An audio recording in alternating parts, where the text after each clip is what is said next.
We live? Oh, we are live, sir. I request all of you to please be on mute.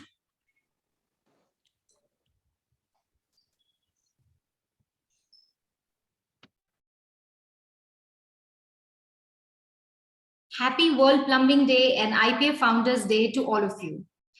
I welcome you all to this grand celebration with 23 chapters joining us virtually. World Plumbing Day is a date that has been fixed on the calendars of World Plumbing community since its inception in 2010 by the World Plumbing Council.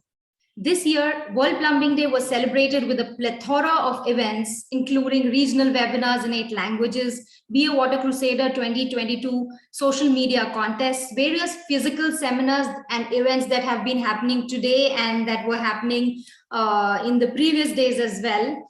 So a very happy World Plumbing Day to all of you present here today. Let's now look at a small video that we have from the World Plumbing Council Chairman, Mr. John Bigley, on the importance of World Plumbing Day. Can we have the video, please? Happy World Plumbing Day.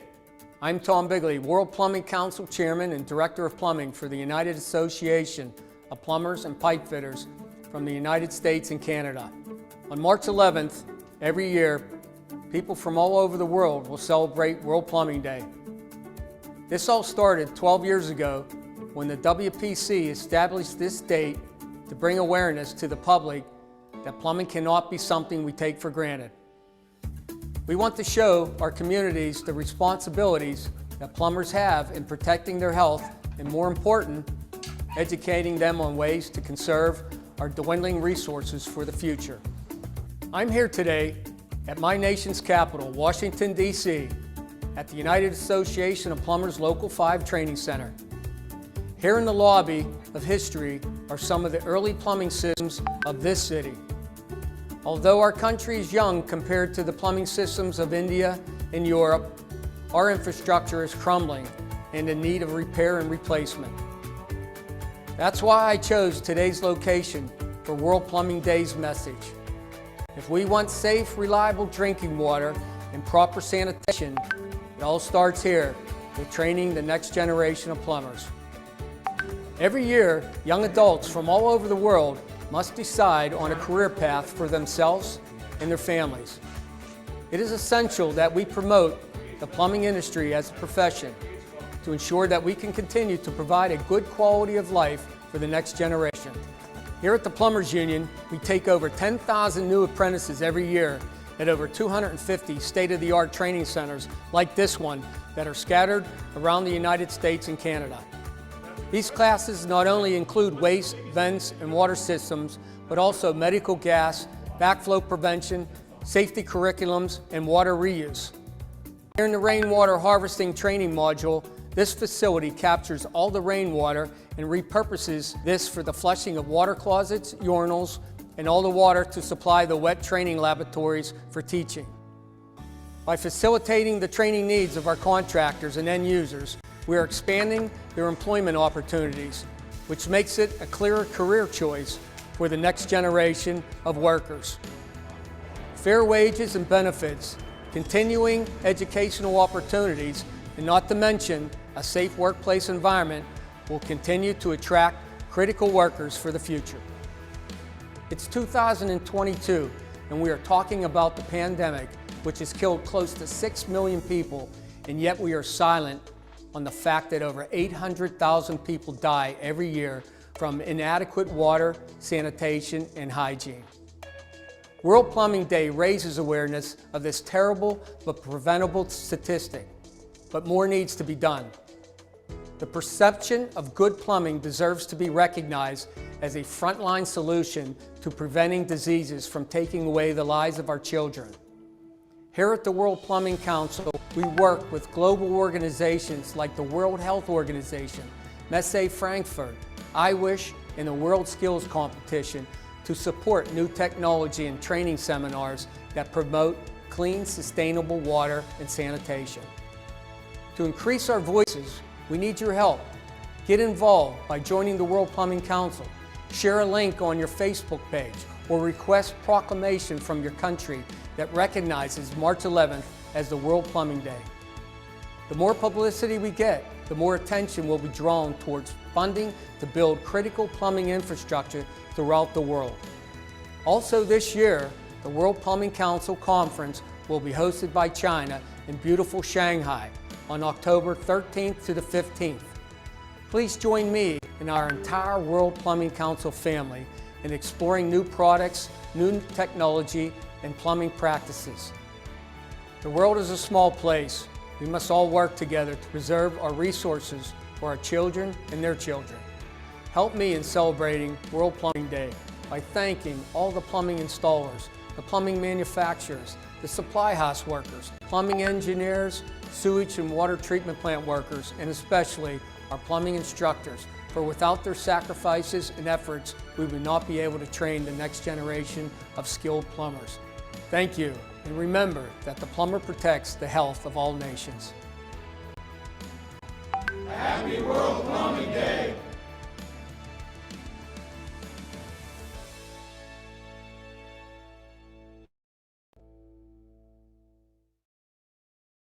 So with this wonderful message, let us start our event today with the national anthem. So I'd request all of you to please rise for the national anthem.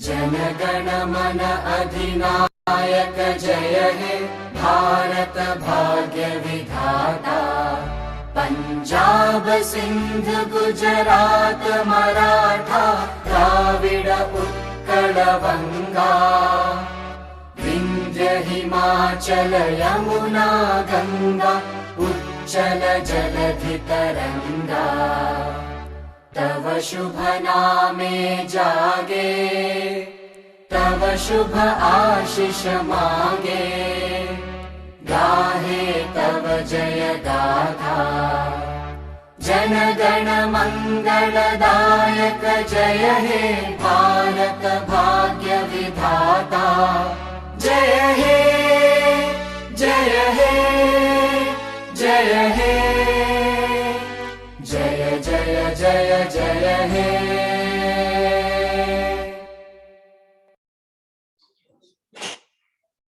Thank you, everyone. So I'd now like to invite the IPA National Secretary and WPD convener, Mr. Rahul Dhadfale, to address us all on this big day for the Indian plumbing fraternity. Good evening, dear friends from India, and good morning to Mr. Bigley from the USA. Every year, we celebrate World Plumbing Day on March 11. The World Plumbing Council declared the same in 2010, and this is the 13th year of the celebration. Incidentally, IPA was formed on the same day, 11th March 1992. So it's double dhamaka celebration of World Plumbing Day and Founders Day. When we finalized the program for this year, Omicron was on the rise, and we decided to do all programs on digital platform. I'm glad that many chapters have planned physical programs like blood donation camps, painting competitions, launching new student chapters and seminars. It's giving a very positive vibe that we are returning back to normal very fast. Last 2 years, because of the pandemic, we all across the country have been celebrating WPD together on a digital platform. From next year, we will be celebrating it on chapter level in physical format. I welcome Ms. Tara Subramaniam, Founder President, Naradko Mahi Group, the chief guest for today's celebration. I also welcome Mr. John Bigley, Chair World Plumbing Council, who is connecting early hours from the USA.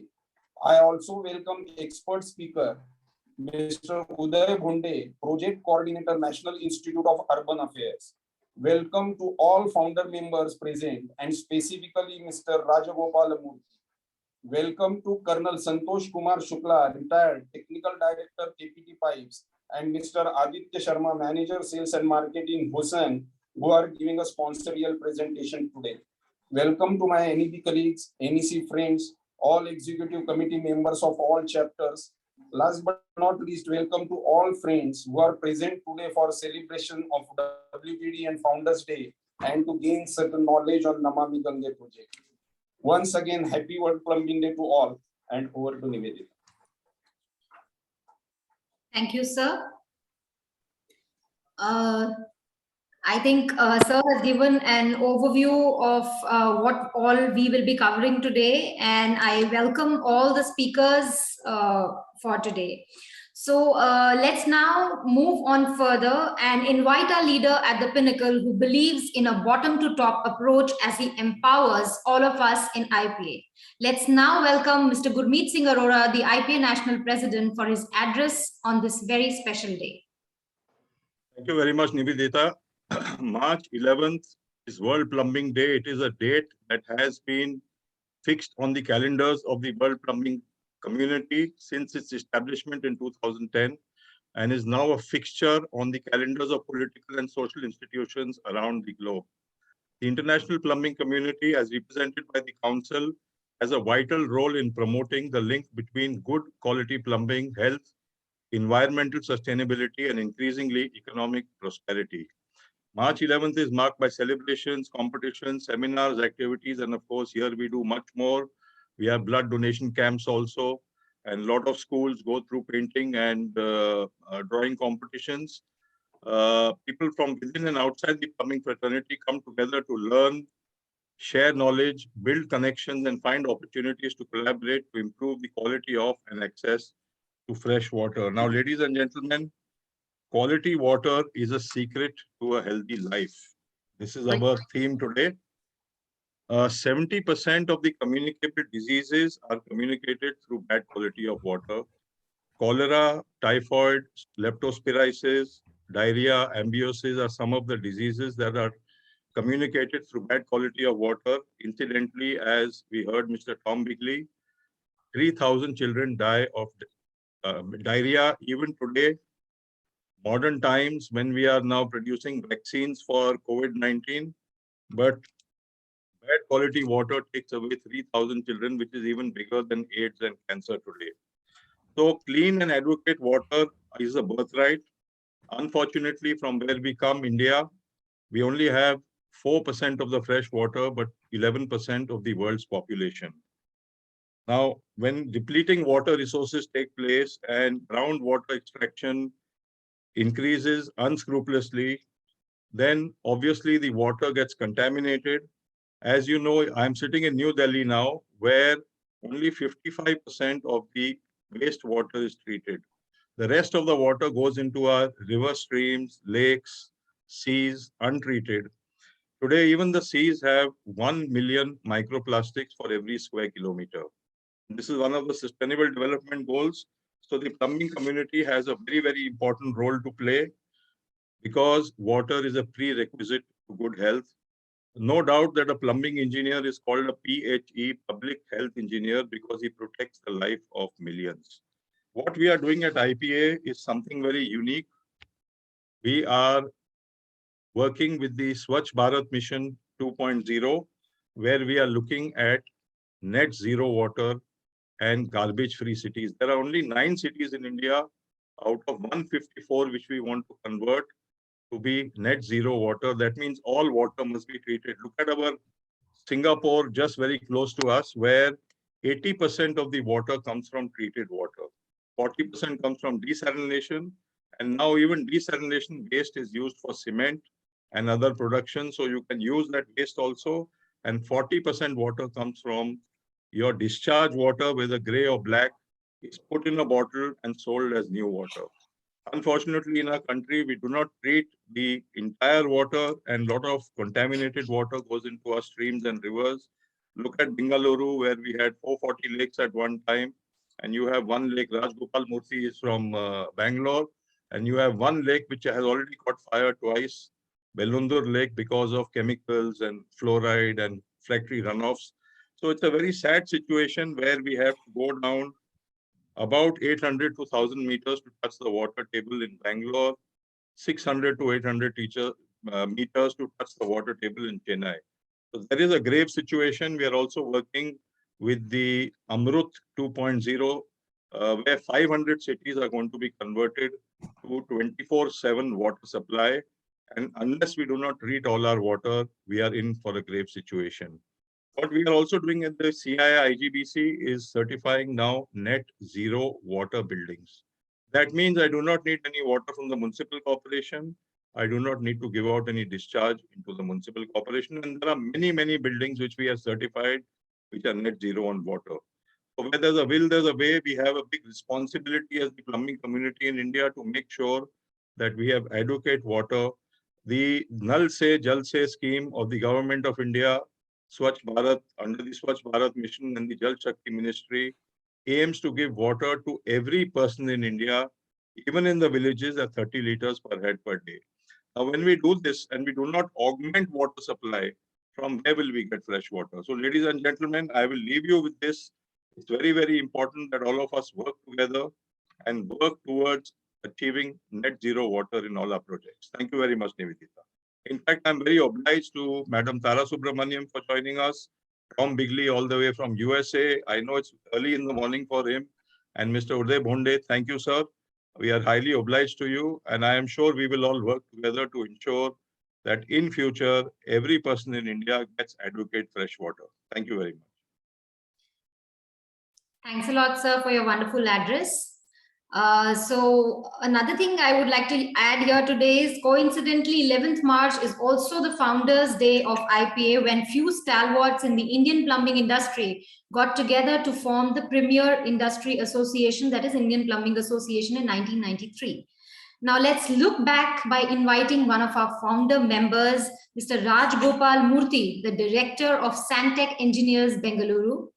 Sir, please share with us your experience and how do you feel when you see the IPA journey all through these years? See, there is a lot of nostalgia, but along with the nostalgia, there is a lot of pride also. I remember almost 30 years back when we started, we were just a handful of plumbing professionals. And to tell you honestly, when I told my family that I'm going to start plumbing, contracting, the response was not very encouraging. I mean, those days plumbing was not looked on as a very respectable and I won't say dignified. Okay, it is not a way. I mean, if you have a better choice, people used to select something else. But now with IPA coming in, it has definitely brought a lot of dignity to the profession. And I would really say hats off to earlier founders, earlier committee members, and today's committee members, both at the headquarters and at the state level, have done a human service to basically ensure that plumbing is as respected as any other industry. Actually, I remember incidents when we have a lot of builders as our clients. So in the protocol of a builder, the plumbing was basically the last priority. A gardener, a chap who does landscaping and all, much better. But today, with the importance of plumbing being recognized, plumbing has been given a good position in life. And actually, once IPA came in, before that, we never had any exhibitions. We never had any interaction with other professionals. With IPA being formed, I think every chapter almost has a few dozen seminars every year, wherein you interact with a lot of professionals. We give opportunity to manufacturers to showcase the products, because of which a lot of technical interaction takes place. We also know what are the modern methods of plumbing, what are the modern equipment coming in, what are the modern fixtures. And once a year, I think there is a national level exhibition, which is attended by international manufacturers also, which again gives a lot of exposure. See, earlier plumbing was confined to basically first at the grassroots level, it is confined to a district, to a small town, then it went a little larger, went to district headquarters. But now it has become national, and here you have a lot of people who are national players and international players also. That gives us a lot of exposure.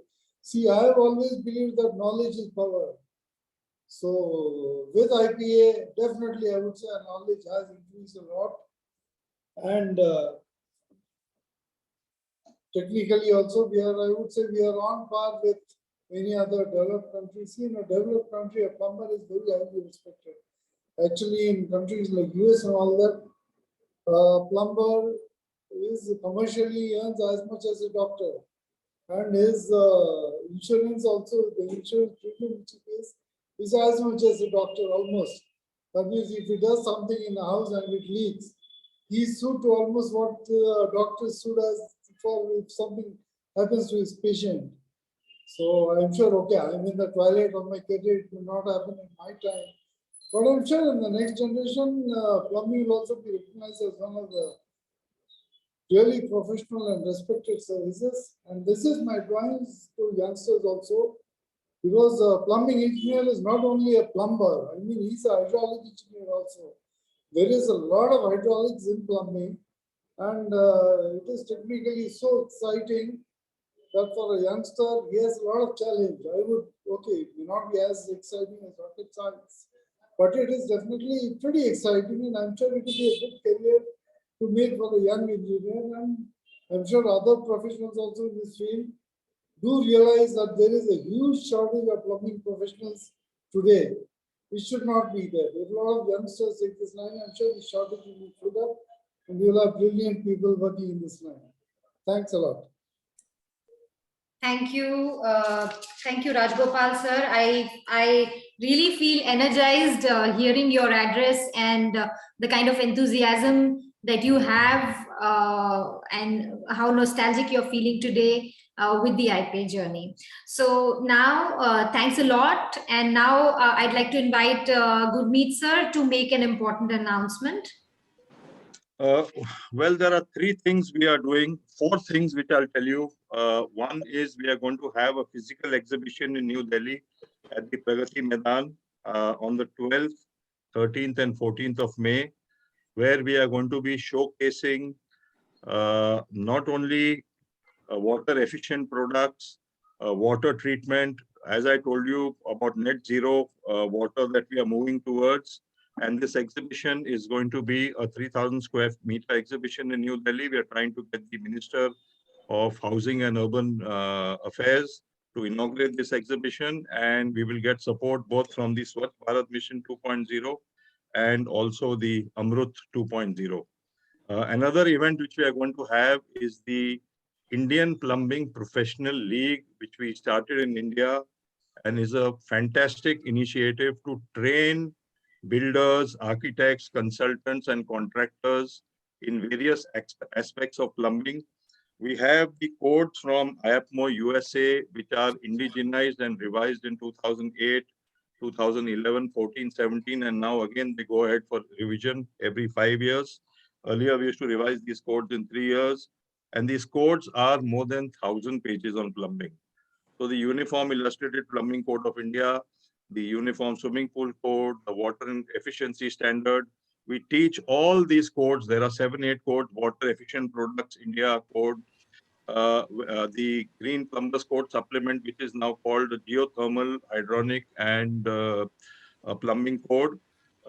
This is taught to the participants, and we are going to have a physical event in 23 cities where we will be imparting knowledge on plumbing.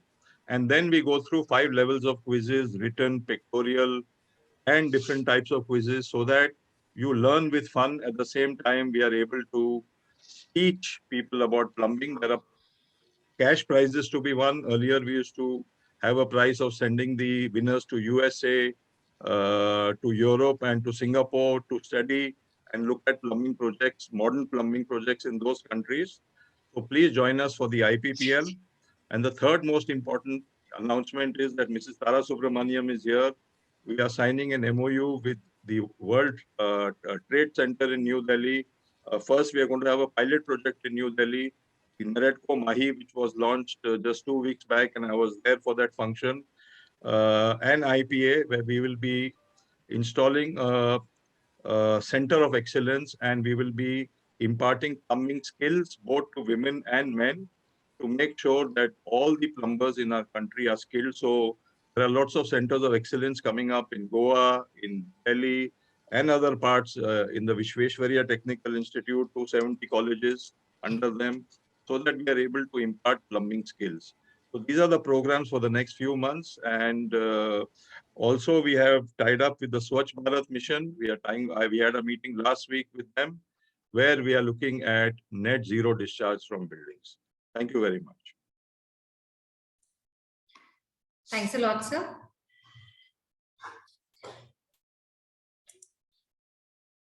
So we have a lot coming up in IPA, and so all of you should be geared up for more action, and more information on all of these events will be available on the IPA website, that is www.indianplumbing.org. So keep going through the website and see information on all of these events. So it's time now to invite our industry partner for today, Colonel Santosh Shukla, Technical Director, KPT, and Aditya Sharma, Manager, Sales and Marketing in Honsung, to deliver a presentation, please. Thank you very much, ma'am.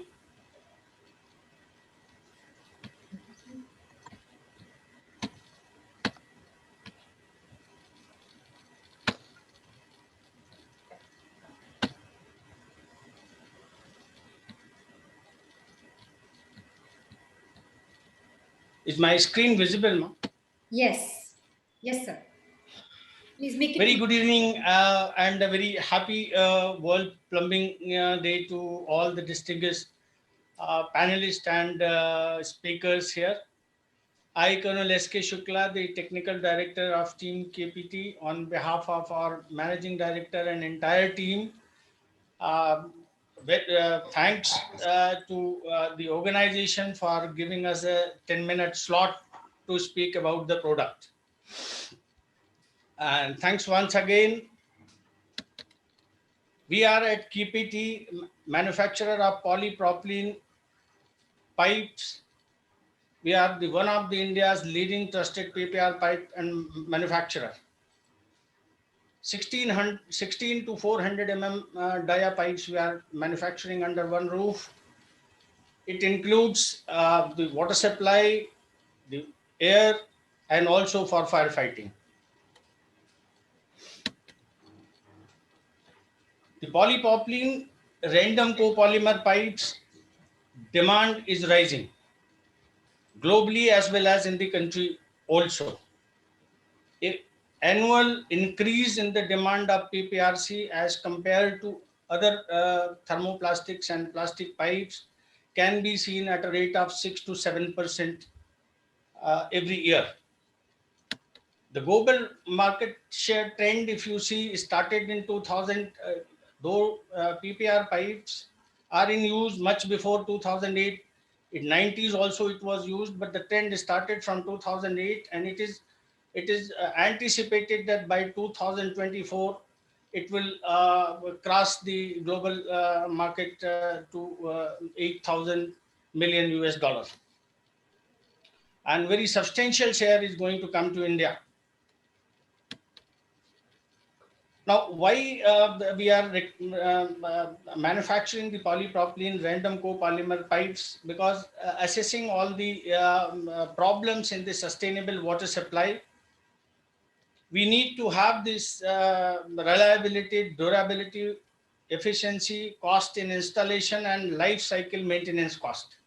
And if we see the pumps, sources, and all other keeping apart, the most important part which we have to be concerned about is the transportation medium, that is the piping material, and its durability as a whole. Now, what are the challenges that we face in our water supply systems? The quality of raw material, we all know that it is deteriorating.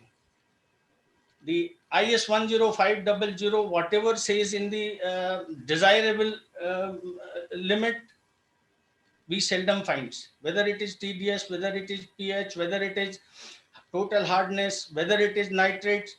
We are accepting the acceptable range of raw water quality. Regions, just now we have heard, the region is the industrial waste, untreated water getting into the river and the groundwater. The joint issues are another problem, and erstwhile metal pipes still India and other countries are using it. The metal pipes were prone to break from joints, pitting, weathering, losses and friction, scaling and all. That is how the thermoplastics and plastic pipes coming started. But then it was again seen that the permeation and leaching effect is taking place. We have seen that UPVC pipe, that lead contents had been capped to 0.03 ppm by issuing a gadget notification by Government of India Environment Ministry. 4985 allowed it to 0.3 ppm, but now it has 0.3 ppm. It has been capped to 0.05. If we reduce the lead content, the stability of this PVC pipes are going to suffer. Cost of installation and the long-term maintenance is also a problem. The permeation and leaching, we have been reading the papers, and we have been finding that many of these pipe, whether it is cement solvent, whether it is the material itself, there is some issues with the piping material, and leaching does take place. Now, the quality of raw water, what we have seen is already bad. And in case if the piping material itself has got a toxicity and other impurities, then the threat of health is multiplied. I just compared this anatomy of human body with the human with the building structure, and we can see the cardiovascular system being the most important. Whether the pumps are there, we can substitute, we can replace. But then if the arteries are blocked, capillaries are blocked, the pump also cannot do anything. Picture to the same effect, I have this in the this slide.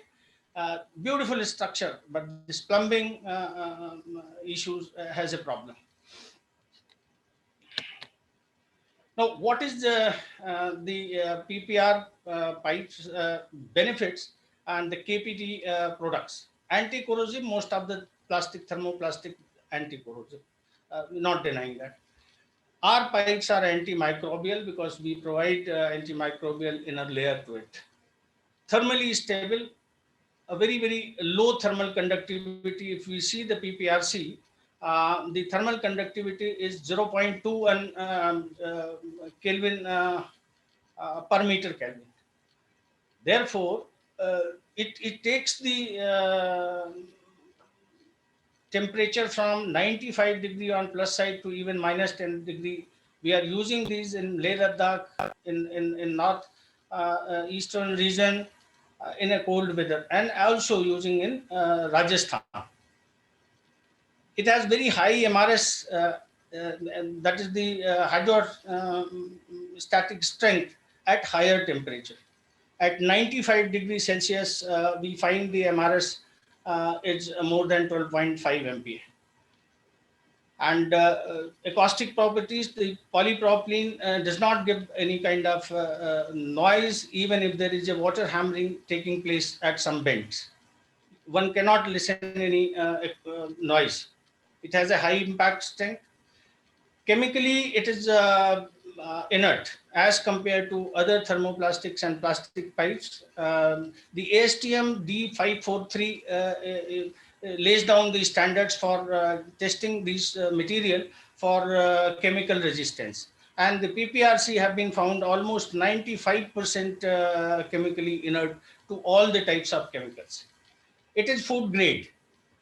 IS 10909 laid down the parameters where the food grade material is to be tested against what all chemicals.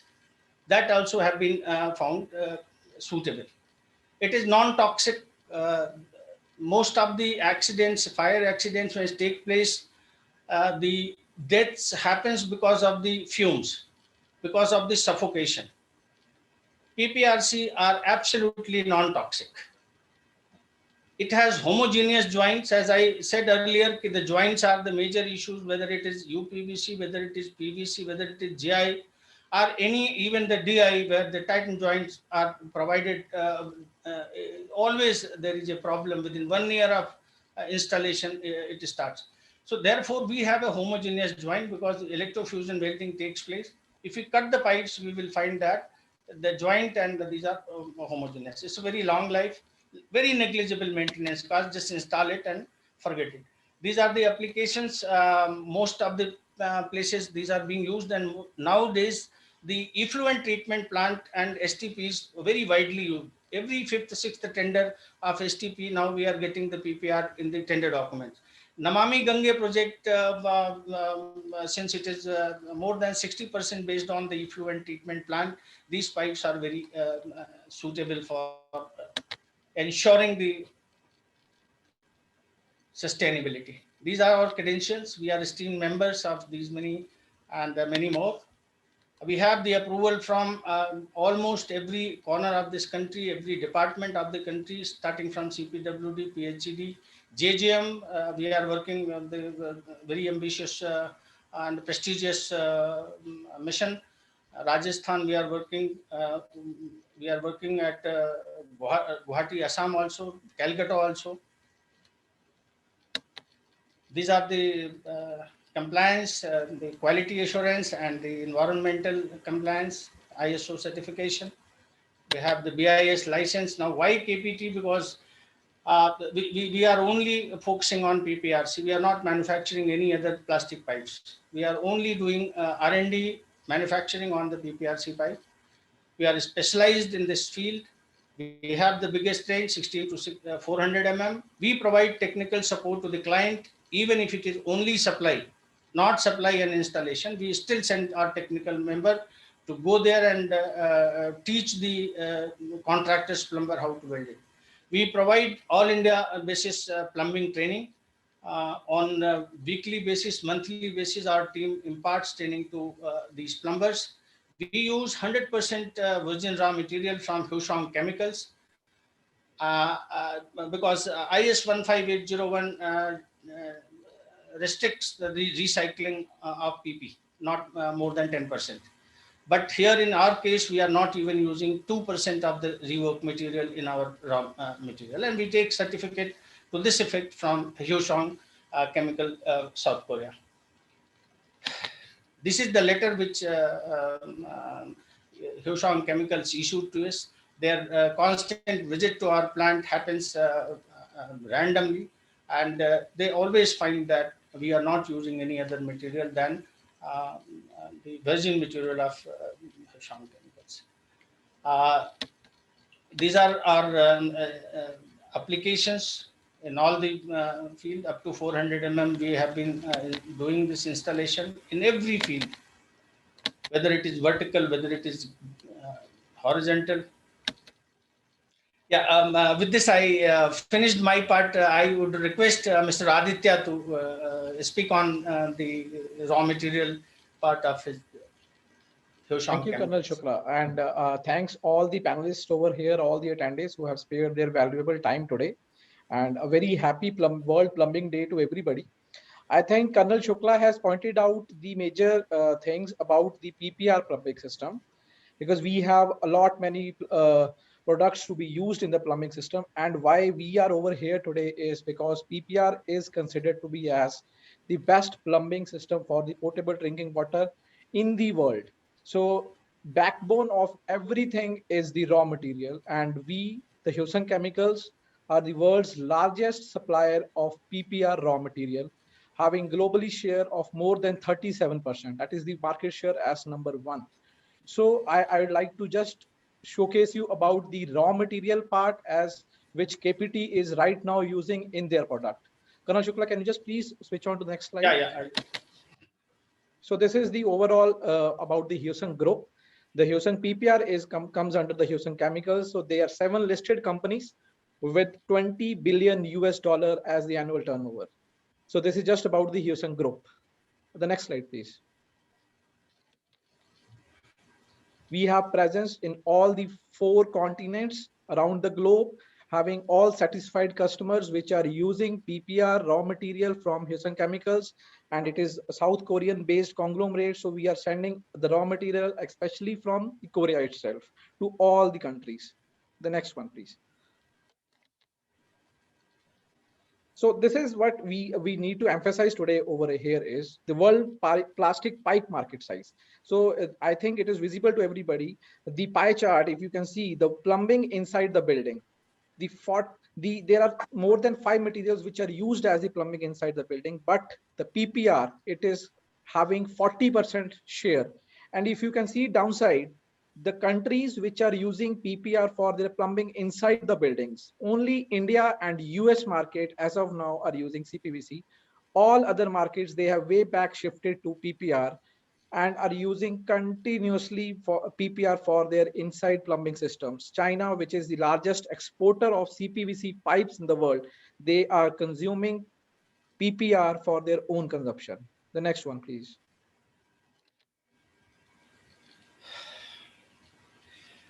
Thank you very much once again for giving us the opportunity to present our product.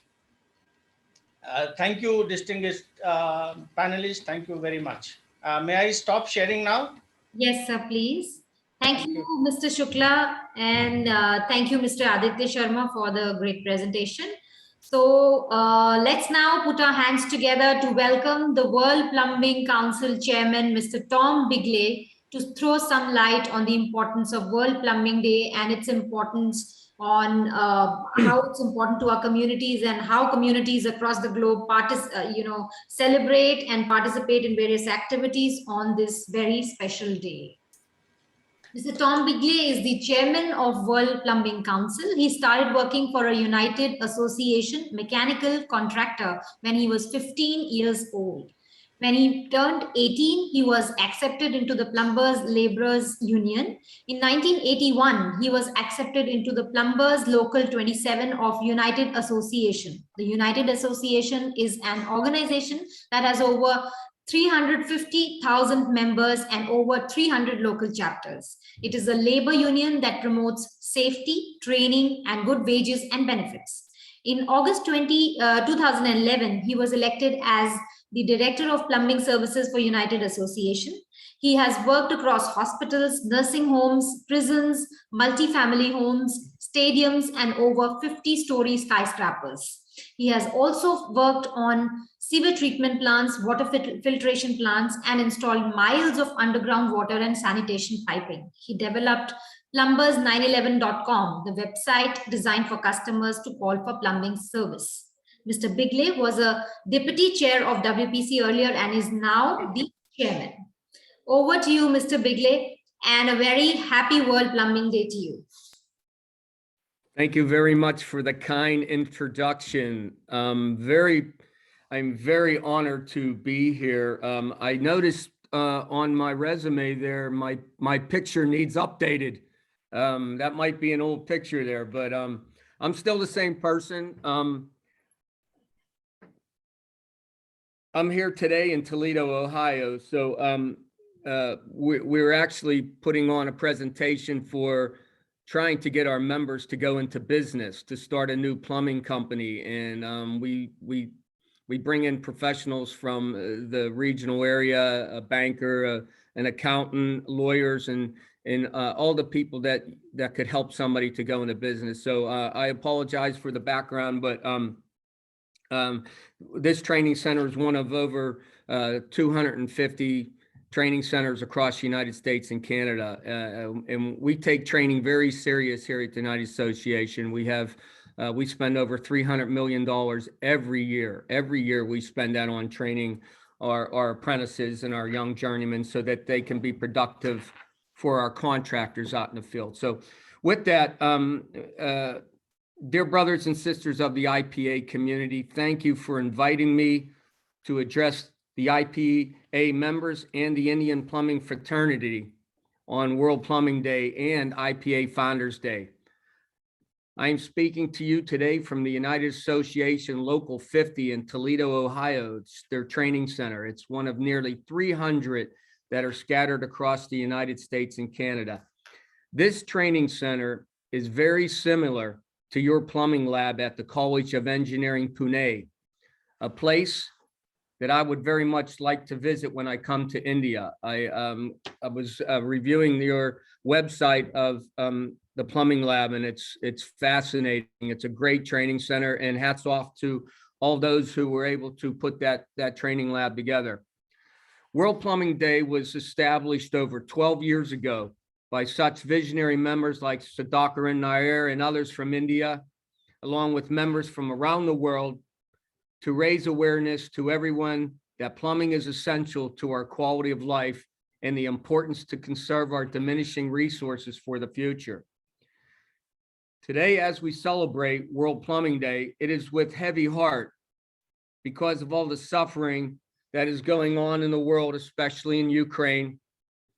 It is hard to complain about the hardships that this war has inflicted on everyone's economy when there are videos of civilians fleeing from their homes in order to survive. The World Plumbing Council and the plumbing community sends our thoughts and prayers to all those in Ukraine and all other countries of the world who are suffering from conflicts of war and oppression. So what's happening in the United States in terms of trends in the plumbing industry? The big three are energy efficiency and sustainability, health and safety, and the ease of installation and serviceability. Comfort, convenience, and connectivity also play a large role. There is a great concern about the impacts plumbing and related systems and products have on the environment in terms of global warming. There's also more of a focus on water-related personal safety and health risks. Additionally, the labor shortage accounts for the increasing need for products that are easier to install and service. Lastly, more important, time at home and investing in upgrading their homes with Wi-Fi enabled and digitally connected products, as well as leak detection and water loss mitigation technology. The market is all about finding ways to become more efficient, whether that is with press technology, prefabrication, or automation. Labor shortages are driving all industries. We need to look at ways to increase efficiency or utilization rates.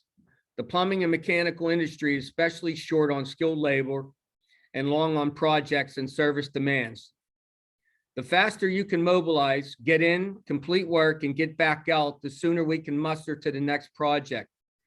The industry is seeing fewer battles over price and more, when can you start conversation? In today's market, the winners will be those that know their numbers and the rates of efficiency and use them to their advantage. Risk mitigation has never been more critical. Products that offer speed, versatility, coupled with higher reliability are going to be in high demand. I talked this weekend with Sudip Das from Kolkata. We discussed current supply chain shortages and material escalation. What is happening in India is happening all over the world. It is safe assumption that unstable markets for raw materials will continue to drive 2022 and beyond. It's bad enough that we had to deal with the pandemic that nearly destroyed our economies, but now we have to deal with the raging war, climate change, material shortages, and skilled labor shortages, and material price increases. I'm worried that material increases will slow down the construction industry, not only in the United States and Canada, but all over the world. Here in the United States, our government has approved infrastructure spending worth $1 trillion. The monumental bill promises vital investment in area of roads, trains, broadband internet access, but most importantly, water infrastructure. It includes over $50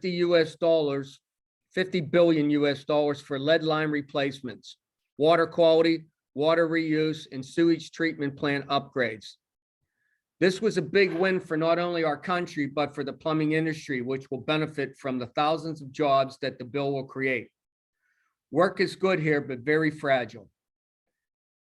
The World Plumbing Council hosted a seminar on hydrogen technology that was very well received.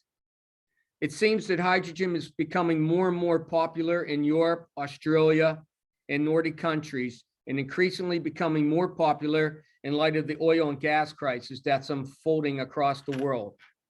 Australia has a new training center that is fueled by hydrogen and has training modules for their installers to learn how to install and service hydrogen boilers. In England, there are several communities being used as working laboratories to study the efficiency of hydrogen heating and cooking. I would love to visit this place as well. The World Plumbing Council is considering another virtual seminar again this year about hydrogen. I look forward to that.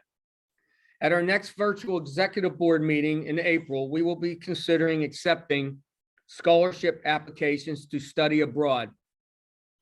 This is a very popular because it provides an opportunity for educational exchanges between countries.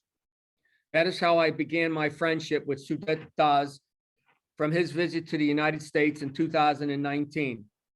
Hopefully this pandemic is behind us and we will continue to offer this scholarship every year. Please follow us on the World Plumbing Council website for additional announcements.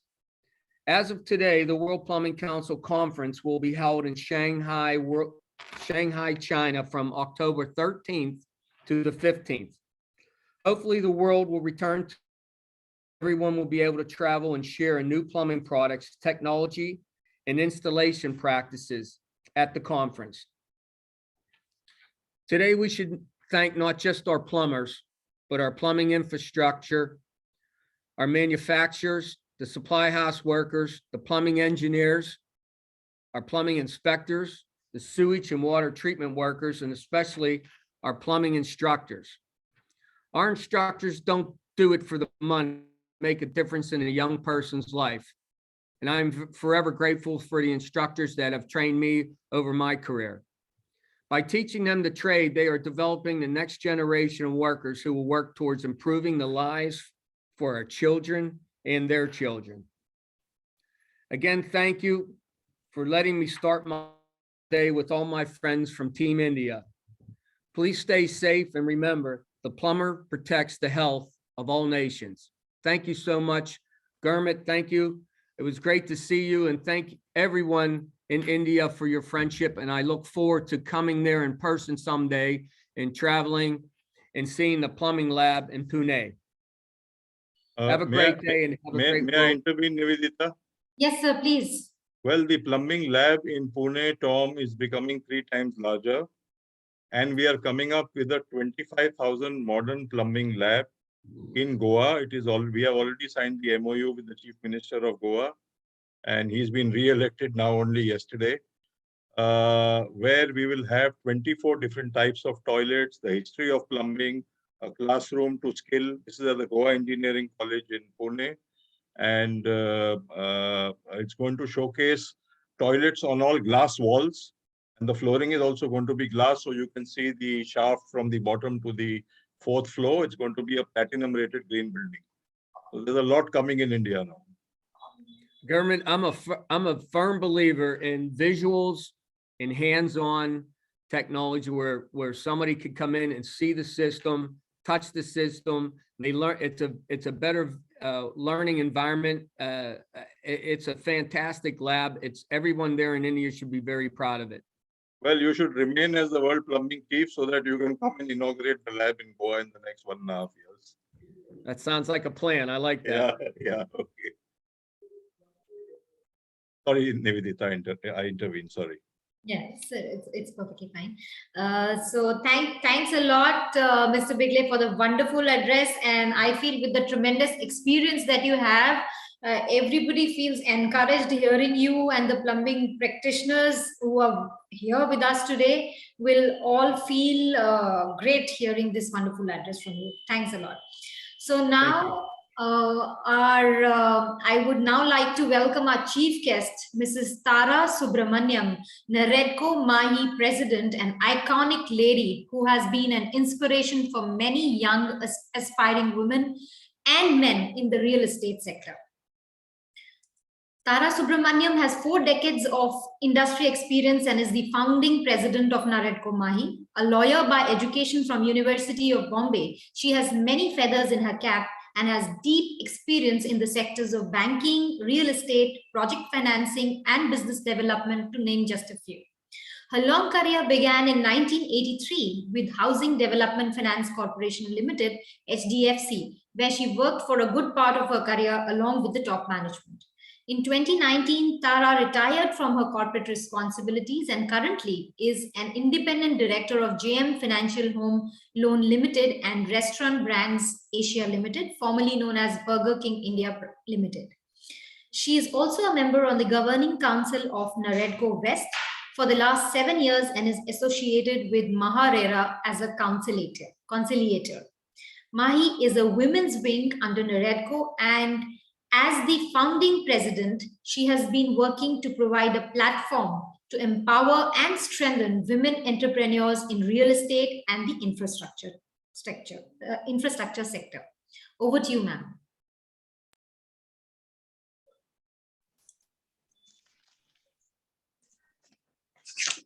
Hi, everybody. Good morning, Mr. Tom. Hi, Gurmeet Singh. Thank you for having me over here. I'm glad to be part of this session on quality water is the secret of a healthy life on the occasion of World Plumbing Day, and I'm looking forward to sharing some of my views. Naredco recently, we organized an event in Delhi. That's where I happened to meet Mr. Gurmeet Singh and Naredco Mahi with IPA and WTC. We are planning to have a COE, of which I will talk a little later. As Mr. Gurmeet Singh had rightly said in that session, plumbing is a science and it is very important we skill women so that we can employ them in that trade also, and that requires a lot of skilling. I believe that sanitation has always been an integral part of India's cultural foundation and is critical to ensuring high standards of sanitation in a society. Access to clean water is the right of every Indian citizen, and improving the standards of Indian plumbing is necessary for achieving that goal. Many waterborne diseases such as cholera, typhoid, hepatitis A, and malaria still affect a significant amount of Indian every year, and improving our sanitation system is a key to eliminating these diseases.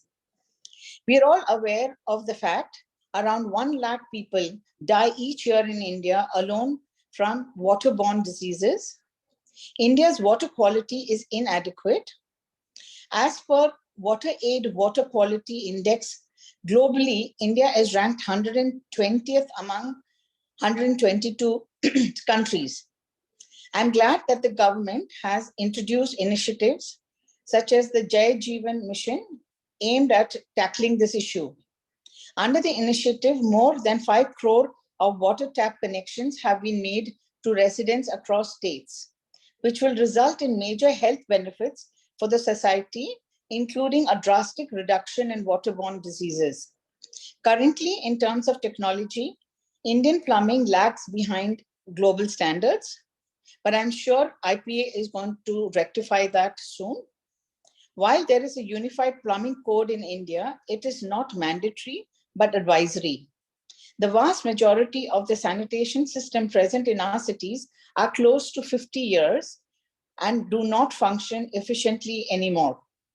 Organizations such as the Indian Plumbing Association play a pivotal role in improving the plumbing standards in the country, aiming to bring it on par with international standards while uplifting the dignity of the profession.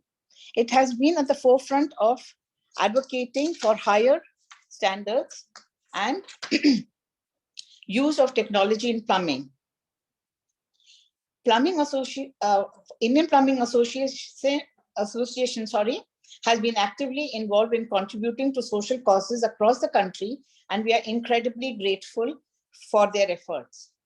I would like to use this platform to request the Ministry of Housing and Urban Affairs and the Ministry of Jal Shakti, Department of Drinking Water and Sanitation, to work with the Indian Plumbing Association to bring about a drastic change in the sanitation standards in the country and end the menace of waterborne diseases still plaguing India.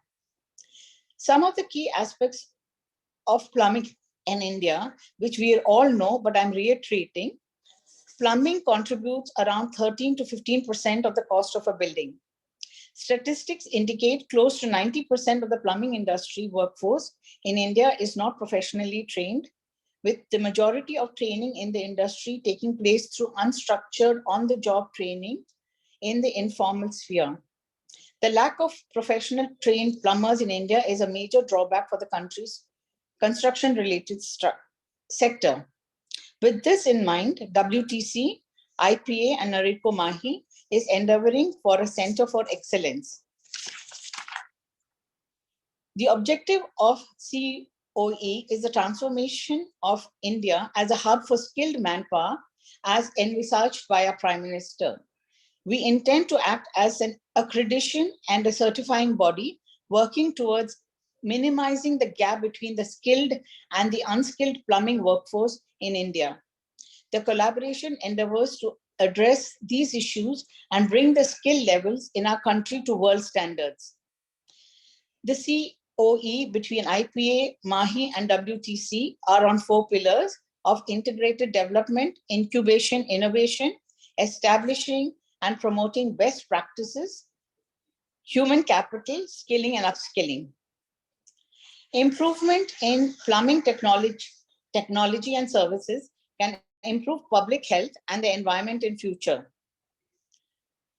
And how will we do this? Identification of skill development needs to be plumbing industry, including preparing a catalog of types of skill, range and depth of skills to facilitate individuals to choose from them.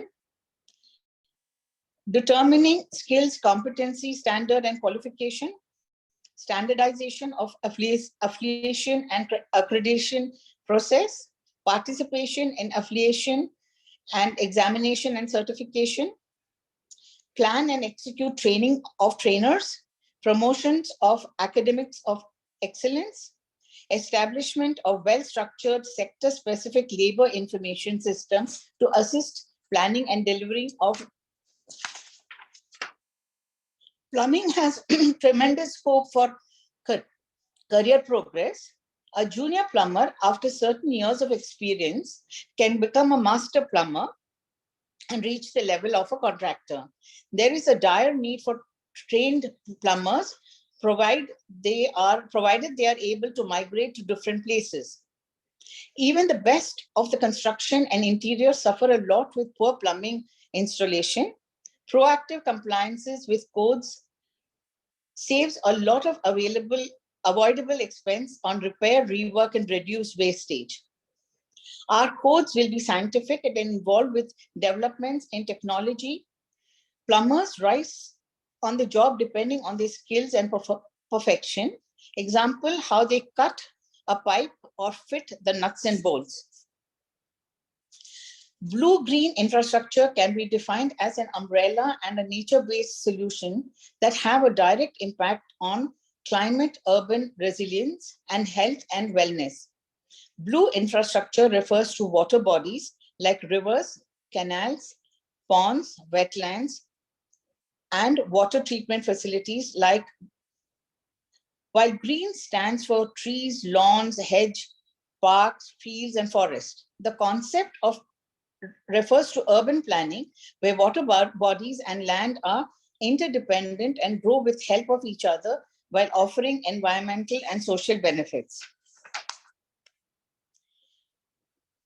Proper scientific plumbing will allow us to control water, reduce epidemic diseases, prevent water wastage, help energy saving, reduce reasons for losing jobs as people will have better health and end up having better financial condition.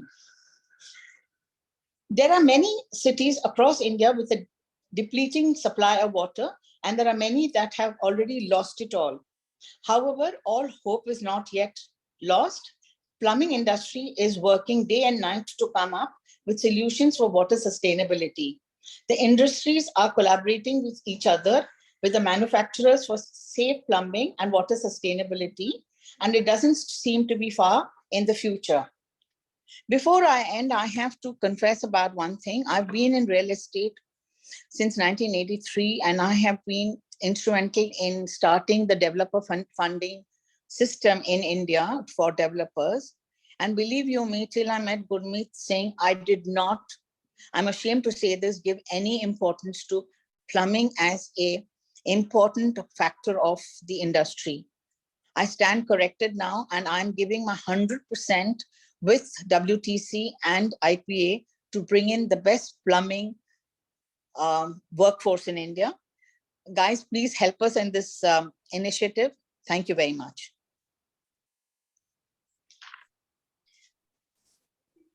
Thanks a lot, ma'am. We are thrilled to hear from you that the increased importance that you feel towards plumbing now with your interaction during the Naredko Mahi event about plumbing. So we envisage that IPA and Naredko Mahi will work together for better plumbing for healthy living in the buildings that will be coming up in the new India now.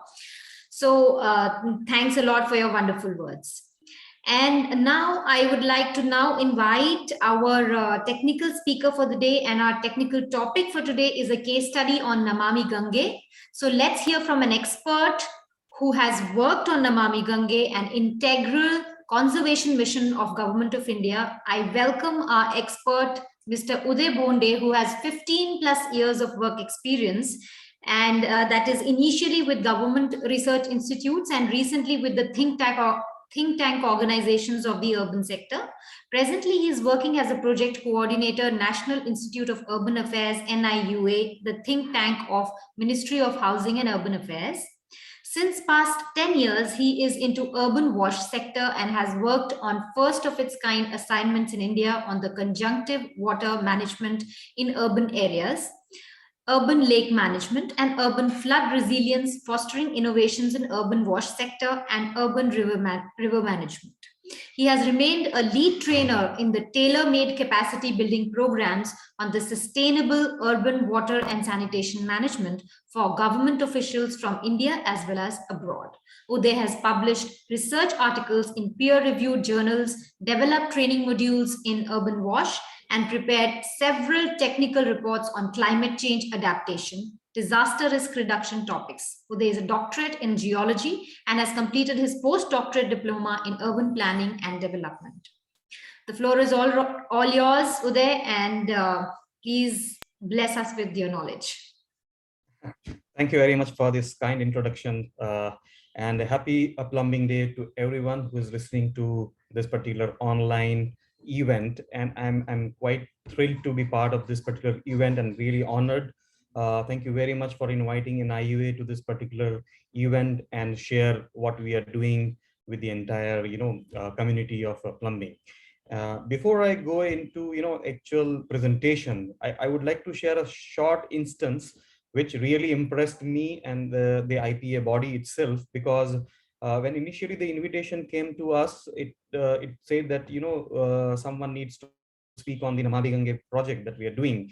And then after thinking, I had a short conversation, I remember, with Nivedita and Mr. Rahul, and said that a few years ago we have done a good project on innovations in the urban wash sector, which and wherein we worked on the wash market in some of the cities that we worked, and it had this and it has that, and we had surveyed on the hardware and the sanitary hardware market and all those things. So wanted to be interesting to share those things.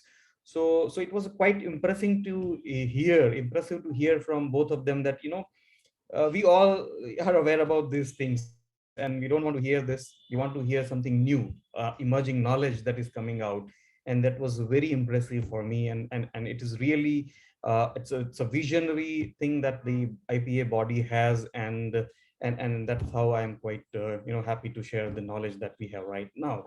So the today's theme is like quality water is a secret of a healthy life. And when we talk about the water, immediately river comes to our mind. Rivers, water bodies on which we have been depending since many generations. But unfortunately, with the development, and like the rivers and water bodies have played a very important roles in the growth of the cities, that is the urban areas wherein we live. But unfortunately, as we grew, perhaps we ignored the rivers, and perhaps we turned our back to them, and perhaps the situation is not that good of the rivers and water bodies. Mr. Gurmeet, in his opening remark, already said that almost 50% of polluted water enters into our rivers and water bodies, and that the same water that we use for our daily consumption, whether it is the industry or whether it is the domestic consumptions and so on and so forth. So recognizing this pollution and the situation, and when we talk about the river, immediately the river Ganga comes to our mind, which is the holy river, which is revered river and runs for 2,500 kilometers. And that's how perhaps Honorable Prime Minister noticed that perhaps something needs to be done, and the National Mission for Clean Ganga was established. And this particular mission has dedicatedly worked on the cleaning of the river Ganga.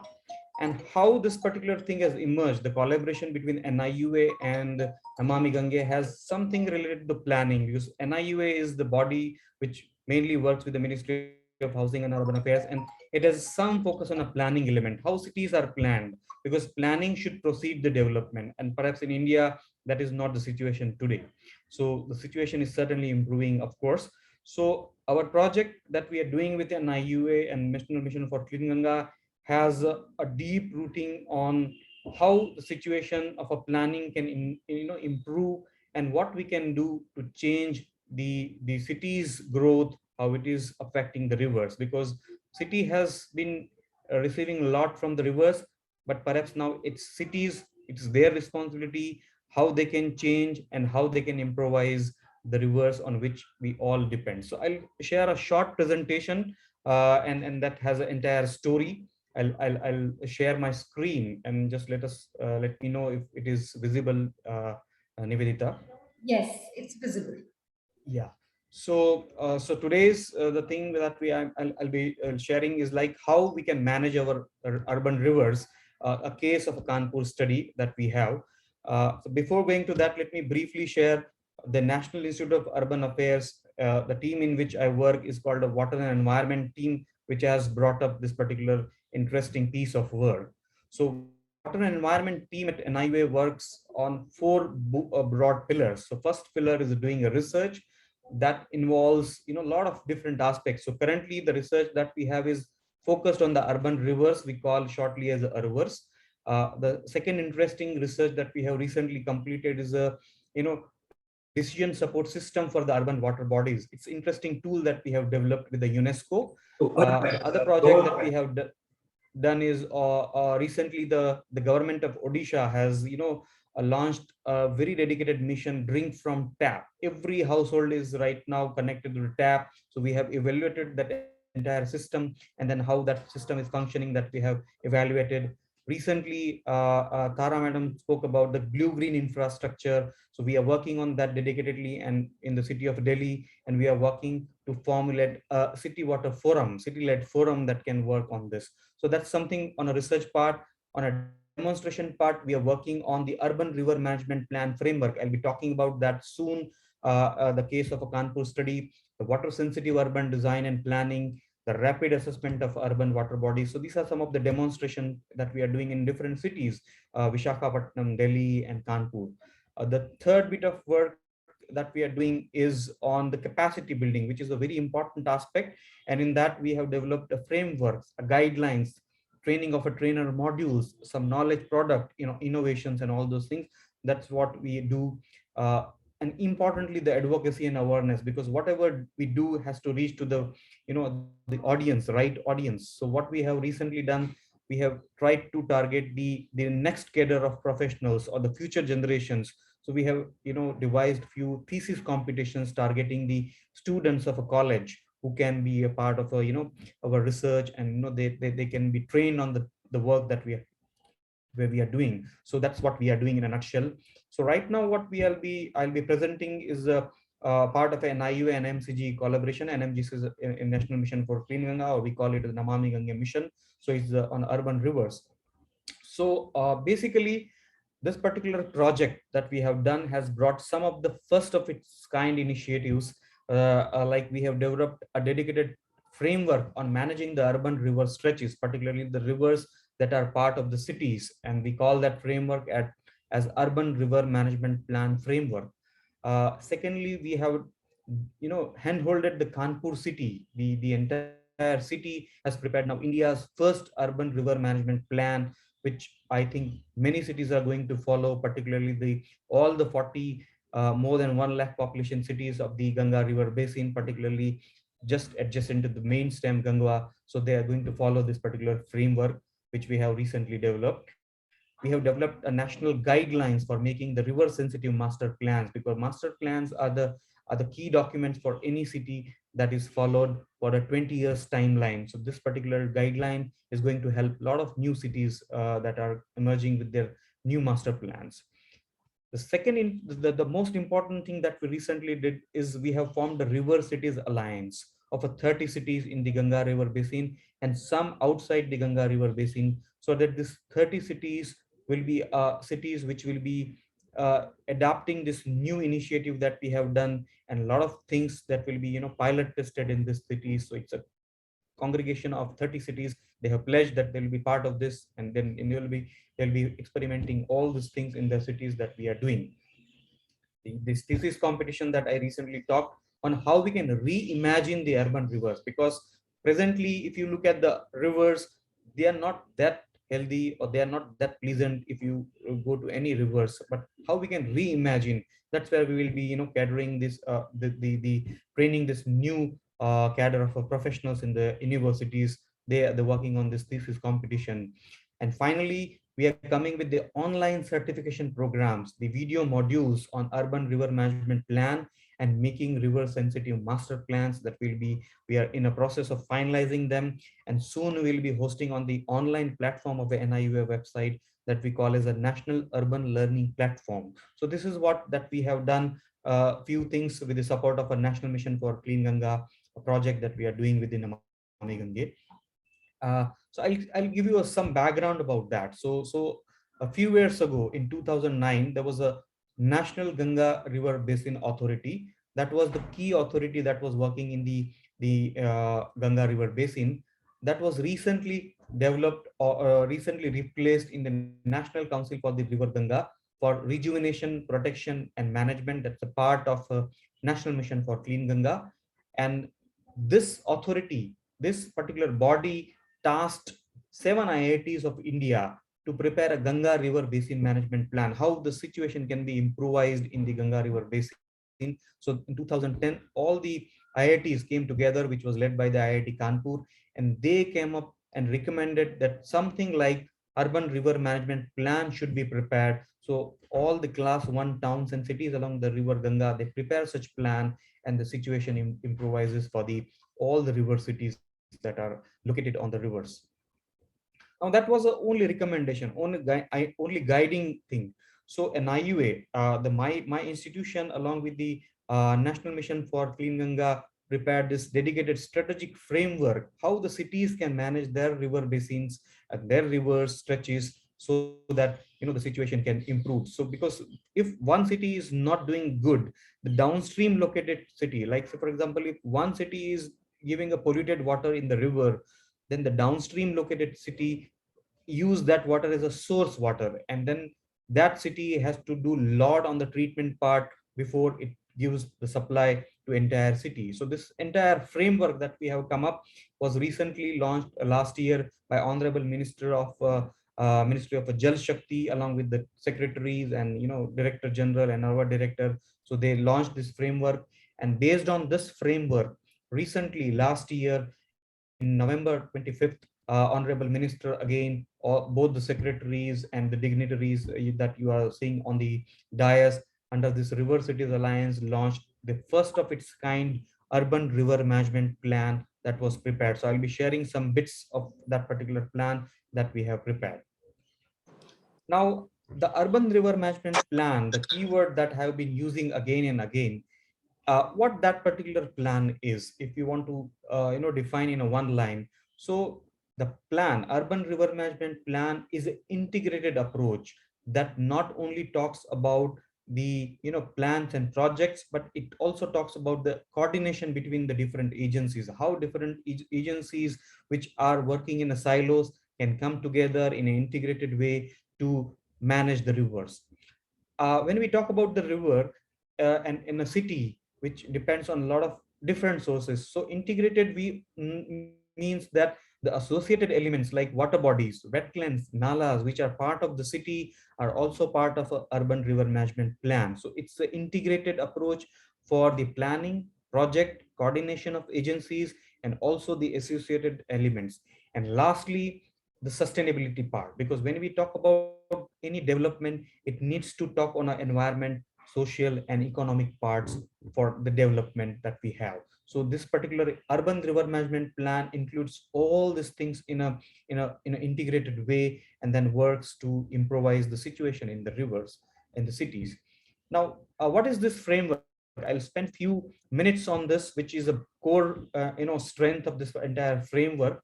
So this framework has a three broad elements: environment, economic, social, which is also a sustainable development or SDGs prime pillars, which talks about environment, economic, and social. So these three elements has a vision. Each element has a vision. So first, the environment element has a vision that the river provides a habitat for the biodiversity to thrive. So all the objectives that we'll be talking, visions, is that the biodiversity is thriving in the river.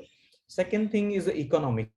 So the rivers which is improved, that should provide opportunities for the economic development, is the second core pillar, and has a vision that if the cities should work in such a way that it provides and generates the opportunities for the economic development. And finally, the people, the social part. The river should be celebrated among all the citizens, because earlier we know that the people and the river had a close connect, but as the time passed, this connect was lost over the time. So that is the another vision for which we have this urban river management plan framework. Now, there are 10 objectives, core objectives, that we have created for this particular environment, economic, and social. So first part, environment, has a 6 core objectives that talks about the floodplain management, the rejuvenation of water bodies, increased reuse of a treated wastewater, the pollution-free rivers, the riparian buffer that is there along the river, which has a lot of functions, and the maximizing good quality return from cities to the rivers. So these are the 6 core objectives for the environment element. When we talk about the economic element, we have eco-friendly riverfront projects.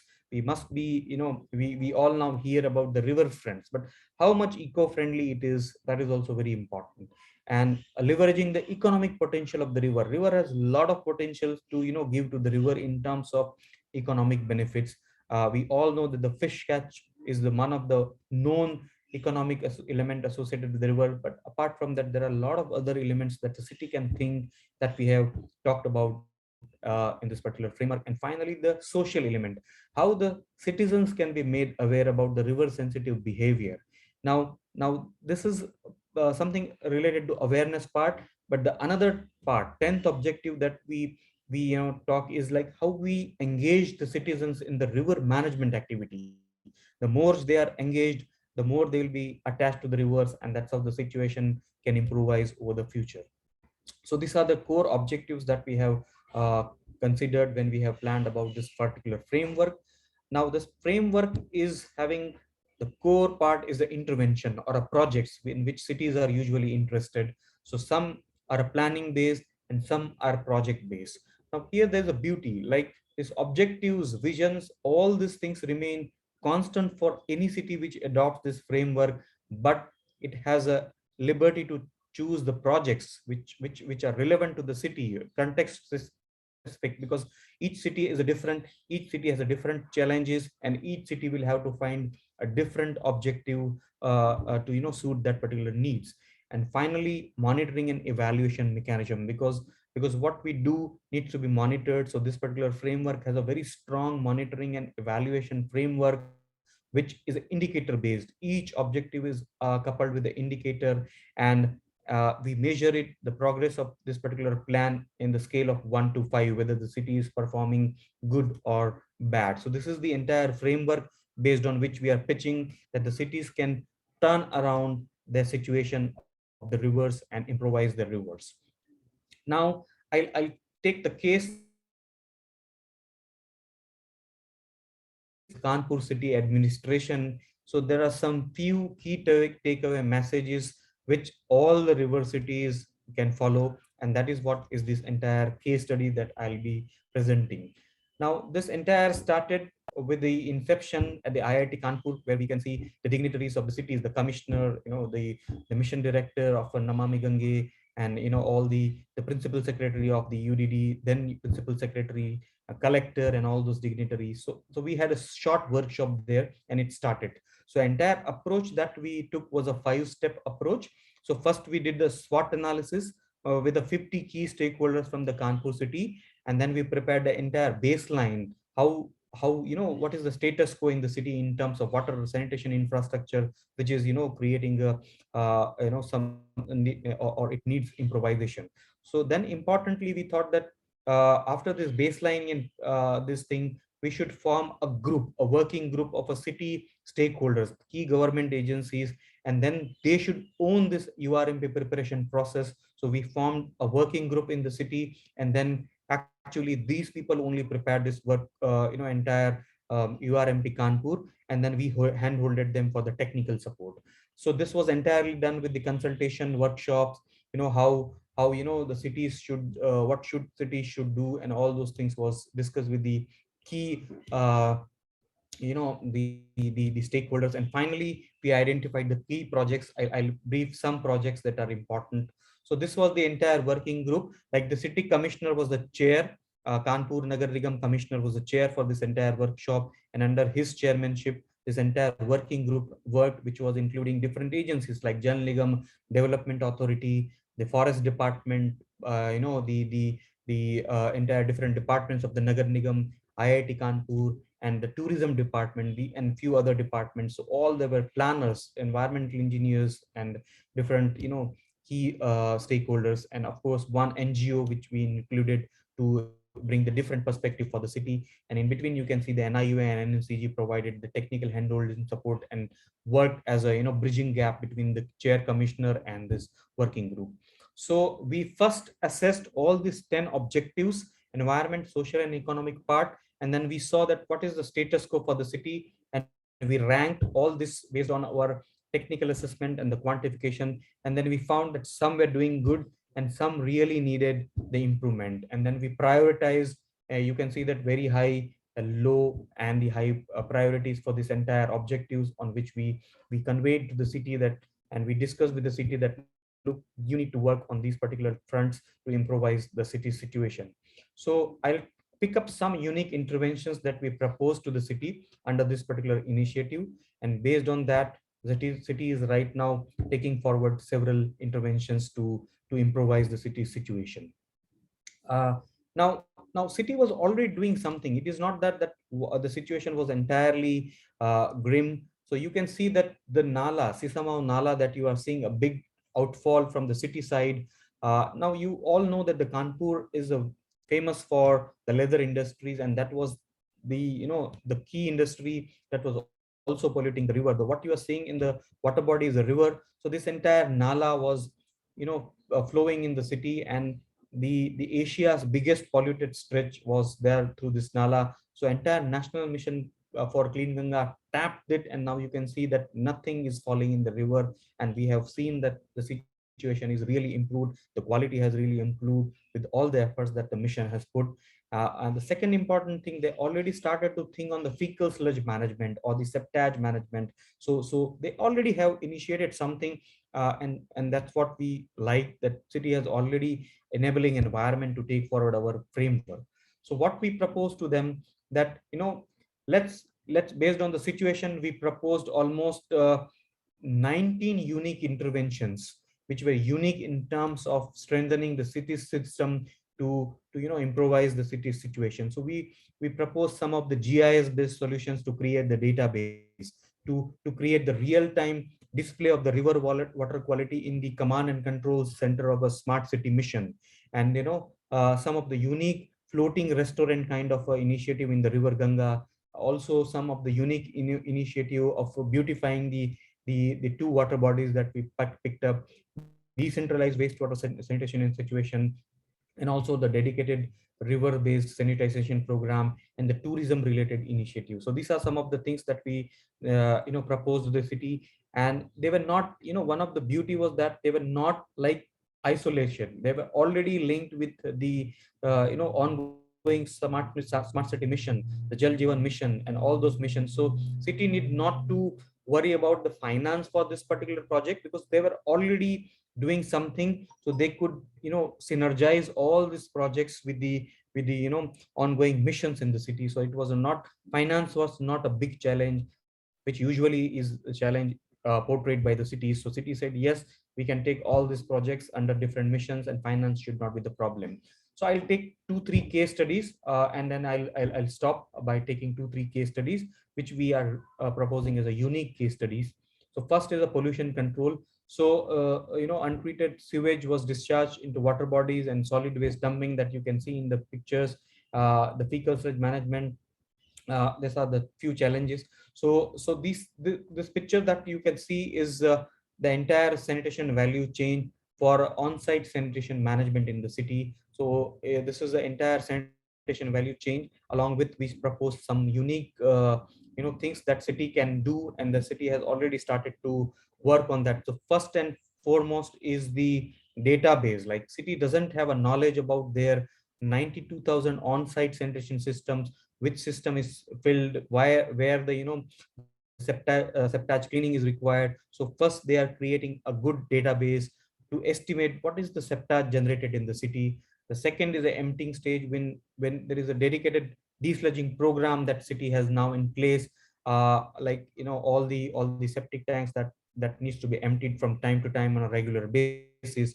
The third is the transportation. They have a unregulated transportation process right now. So we how we can formalize that they have already formalized by bringing all the private desludgers in the city, and they have a monitoring program for them. The treatment, like co-treatment that they can do in the sewage treatment plant, because there are two ways: either you do it dedicated FSTP, or you have a co-treatment option. So city is working right now on the co-treatment option. And finally, the reuse, how the city can reuse all the reuse opportunities that lies with the recycle and reuse part. So you can these two pictures convey that either you have a dedicated fecal sludge treatment plant, which is a very costly affair to manage, but then parallelly, by the time the city can do the co-treatment in the existing treatment plant, so they have a technical database now on how they can do, what should be the schedule of that. So that project that we have proposed to them. Second is the revival of water bodies. So city has a lot of water bodies, but all the water bodies has a very critical situation. And what you can see on the map is like the water body and the water groundwater situation, which is depleting in the city. So we propose that why don't you build on this and work on a couple of water bodies on these parameters. Like, now they are working on a dedicated GIS database on a physical parameter, biological parameter, and hydrogeological parameter of the city. So the city is going to come up with a dashboard on all these physical, biological, and hydrogeological parameters. And we proposed a good concept plan. Like, you can see one water body which entirely lost its catchment with the city's development. So we propose that you come up with a good plan to protect the city, and now city is working on this entire concept plan, that how this can be translated into action. So city is working on this based on our concept plan that we have given.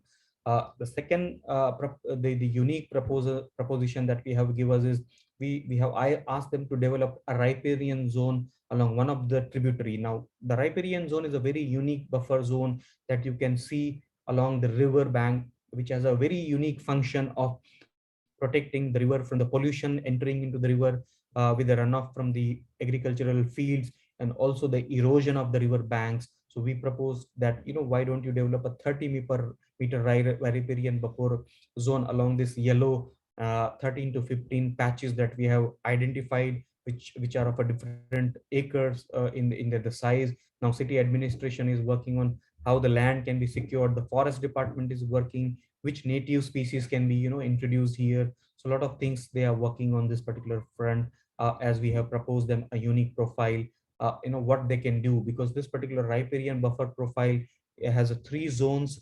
Like zone 1 is of specific species, zone 2 has a specific species, and zone 2 has a specific species.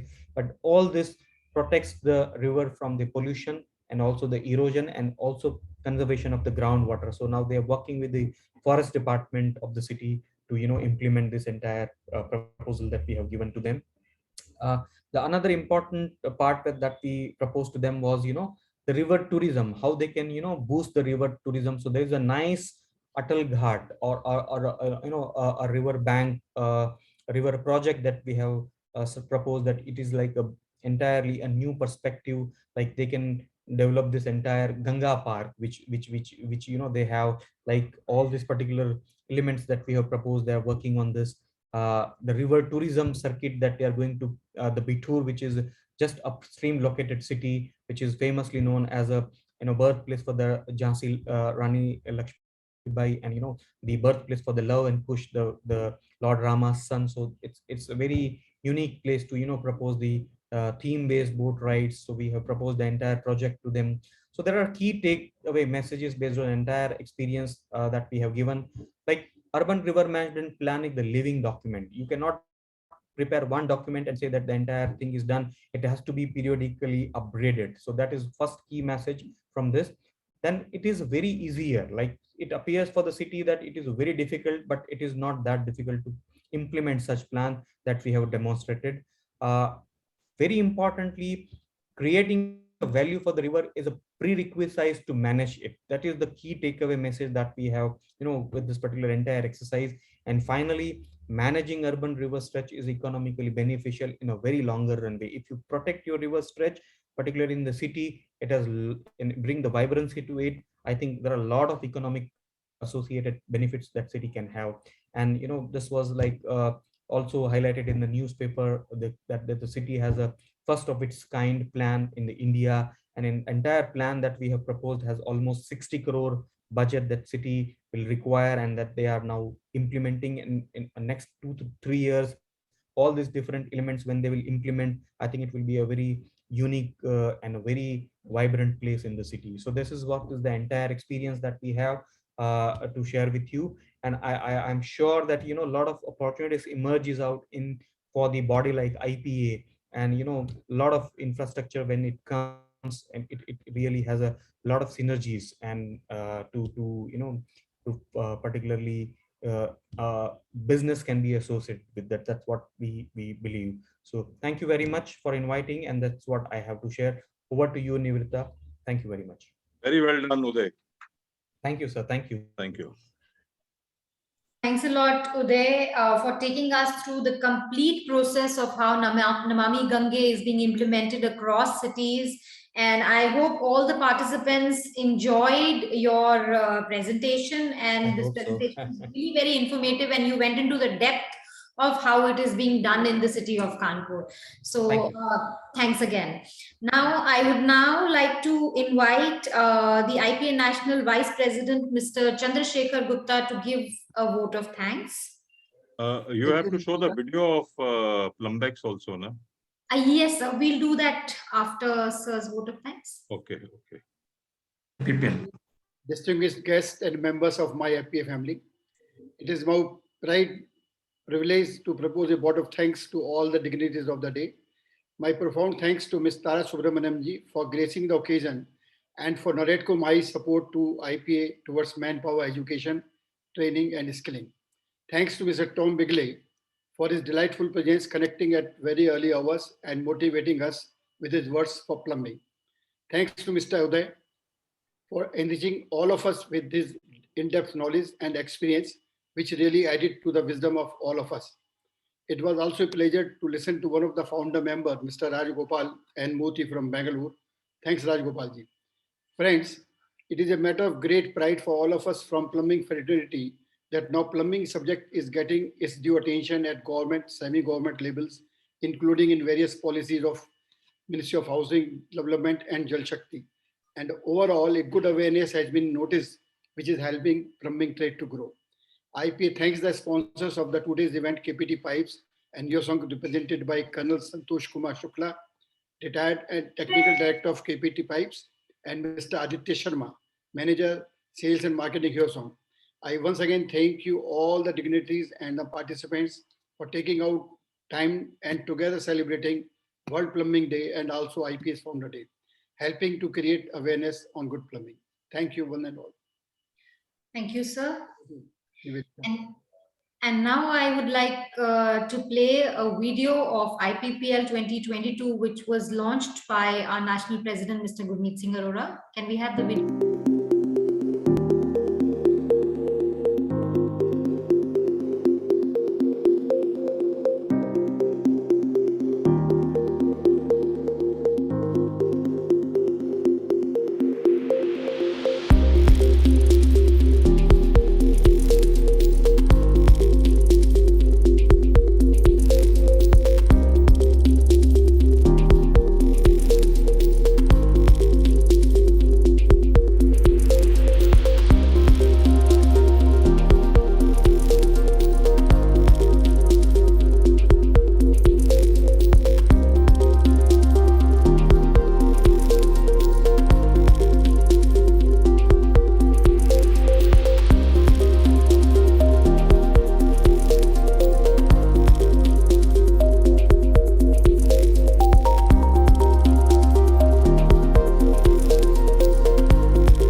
Let us now have a small video which encompasses the different regional webinars that we have done from 2nd to 8th of March.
പ്രത്യേകം indication ഉണ്ട്. Cleaning of vehicles, coaches, റെയിൽവേക്ക് use ചെയ്യാം. ശരി, ഇനി നമുക്ക് ഈ treatment പ്രോസസ്സിലേക്ക് പോകാം. എന്തൊക്കെ ട്രീറ്റ്മെന്റ് പ്രോസസ്സിലാണ് നമുക്ക് ഡീസെൻട്രലൈസ്ഡ് ആയിട്ട് യൂസ് ചെയ്യാൻ കഴിയുന്നത്? ഈ കാണിച്ചിരിക്കുന്നത് പറഞ്ഞാൽ നമ്മുടെ തിരുവനന്തപുരത്ത് ഉള്ള അല്ലെങ്കിൽ സാധാരണ ഇതുവരെ ഉപയോഗിച്ചു കൊണ്ടിരുന്ന പ്രോസസ്സാണ്. എല്ലാവർക്കും നമ്മൾ പഠിച്ചിട്ടുള്ളതൊക്കെ പോലെ തന്നെ ആക്ടിവേറ്റഡ് സ്ലഡ്ജ് പ്രോസസ്സ്. ഇതിനകത്ത് വേറെ ഒന്നുമില്ല, പ്രൈമറി ആയിട്ട് വേസ്റ്റ് വരുന്നു, ഒരു എയറേഷൻ ടാങ്ക് ഉണ്ട്, പിന്നെ അത് ക്ലാരിഫൈ ചെയ്തിട്ട് ട്രീറ്റഡ് വാട്ടർ അതിനകത്ത് ക്ലോറിനൊക്കെ ചേർത്തിട്ട് ആറ്റിലോട്ട് ഇടുന്നു. ഇതിന്റെ സ്ലഡ്ജ് ഞാൻ നേരത്തെ പറഞ്ഞ ഫിൽട്ടർ പ്രസ്സൊക്കെ കൊണ്ടിട്ട് അത് ഉണക്കി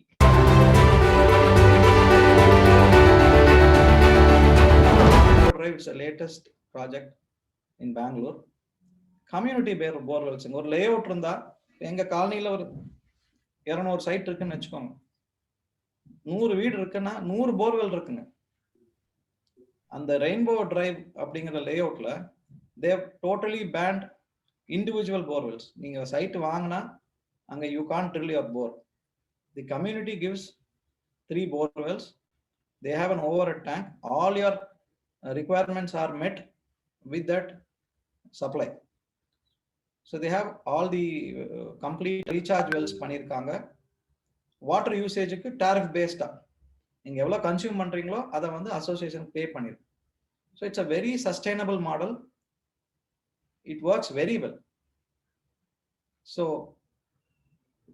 வாட்டர் மட்டும் இல்லை, பவர் கூட ZF மாதிரி ப்ராஜெக்ட்ஸ்ல they are self-sufficient. So I have visited. I would recommend that you see.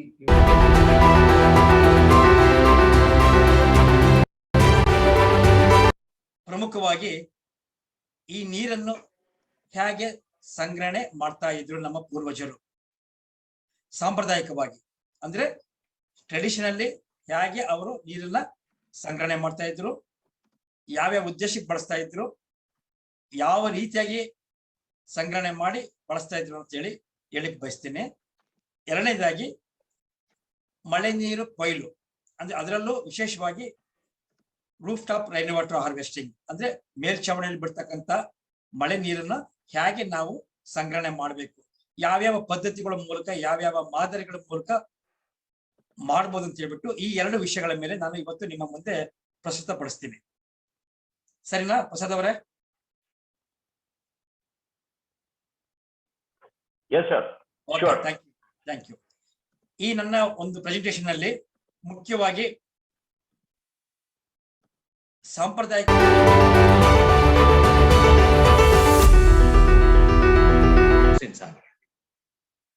మనకు మిరాలం ట్యాంక్ అనేది పుట్టింది. మిరాలం ట్యాంక్ అంటే ముందు మనకు న్యాచురల్ ఏంటంటే ఒకటి ట్యాంక్ బండ్ కట్టుకున్నాము, తర్వాత మిరాలం ట్యాంక్ చెరువు ఉంటుంది. ఇది నిజాం అనేది వాళ్ళ దగ్గరలో కింగ్కోటి దగ్గర నివసించేవాడు. అతనికి వాటర్ కావాలి చేయాలంటే అక్కడ కొందరు మందికి గురించినట్టు కానీ ఈ మిరాలం ట్యాంక్ నుండి వాటర్ తెప్పించుకోవాలి. గ్రావిటీ ఫ్లో కొద్దిగా వచ్చేది అక్కడికి, ఆ గ్రావిటీలో తీసుకొని అక్కడికి వాళ్ళు వాడుకోవడం. దీని నుండి మేబీ వాడిన 50,000 60,000 మందికి వాటర్ వచ్చేది.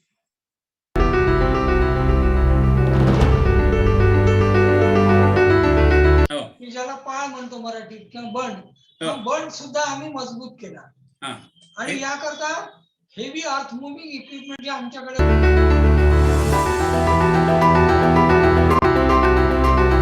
આ છેલ્લા પોટમાં પાણી રહેવું જોઈએ અને ઉપરથી પાણી નાખીએ નીચે આવતા લગભગ 3 કલાક થાય છે અને આ 8 લીટરના પોટ છે તો મને હું 2 વાર ભરું તો પણ મને 16 લીટર પાણી આમાંથી એકદમ પ્યોર પોર્ટેબલ વોટર મળે છે.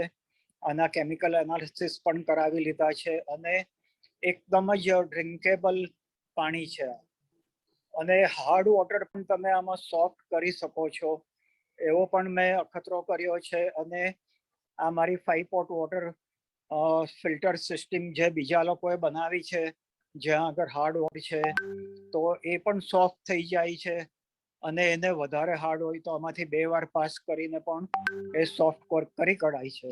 અને કોર્પોરેશનનું પાણી પણ તમે આમાંથી જો પાસ કરીને પીવો તો આરઓની જરૂર નથી ઘરમાં.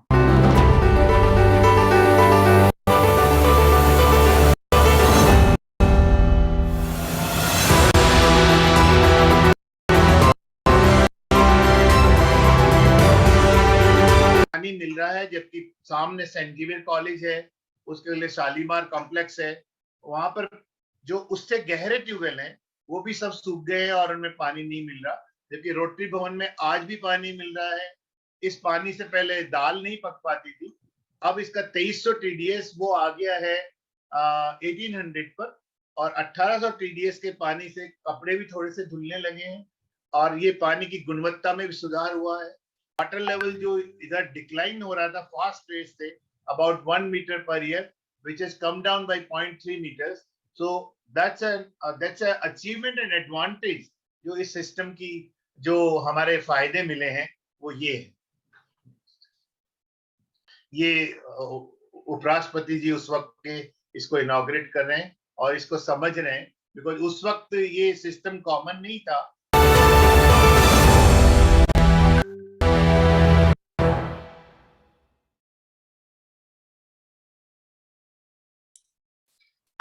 Thanks a lot for playing the video, and now I'd like to thank everyone present with us here today for sparing their time and celebrating the World Plumbing Day with us today.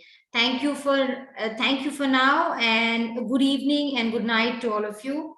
Let's see you in another webinar in the next month. Thank you. Thank you. And in the physical seminar to take place at 7:30 today in New Delhi, where I'm sitting in the hotel room now. Thank you there. Yeah, Thank you. Thank you. Thank you, sir. I hope I can leave now. Thank you.